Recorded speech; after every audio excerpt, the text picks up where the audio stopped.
શિવલિંગના મૂળમાં બ્રહ્માજીનો વાસ છે, મધ્યમાં ભગવાન વિષ્ણુ વિરાજમાન છે અને ઉપરના ભાગમાં ઓમકારરૂપ ભગવાન સદાશિવ વિરાજમાન છે. શિવલિંગની વેદી એ આદ્યશક્તિ જગદંબા પાર્વતીજીનું પરમ પવિત્ર પ્રતીક છે. સાધકે ખાસ ધ્યાનમાં રાખવું જરૂરી છે કે આ ઉપાસનામાં પ્રકૃતિ અને પરમાત્માનો સુભગ સમન્વય થયો હોવાથી દેવ અને દેવીનું એકસાથે એકાકાર અસ્તિત્વ ગણીને અર્ચન પૂજન માની લેવાય છે.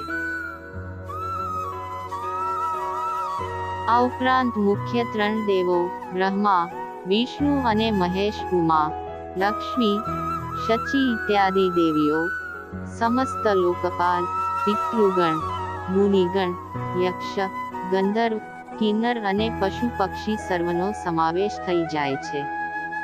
શિવલિંગ અને વેદીમાં વ્યાપક ભાવથી પૂજા કરવામાં આવે તો ચિત્તવૃત્તિ સ્થૂલલિંગની સહાયતાથી ભૂપ્રકાશ્ય વ્યાપક પરમેશ્વર સત્તામાં ધીરે ધીરે વિલીનતા પ્રાપ્ત કરે છે. ત્યાર પછી અંગત વિસ્તારવાળી માયાની લીલાથી મુક્ત થઈ કાર્યબ્રહ્મની કૃપાથી કારણ બ્રહ્મ એટલે નિર્ગુણ બ્રહ્મમાં મળી જાય છે.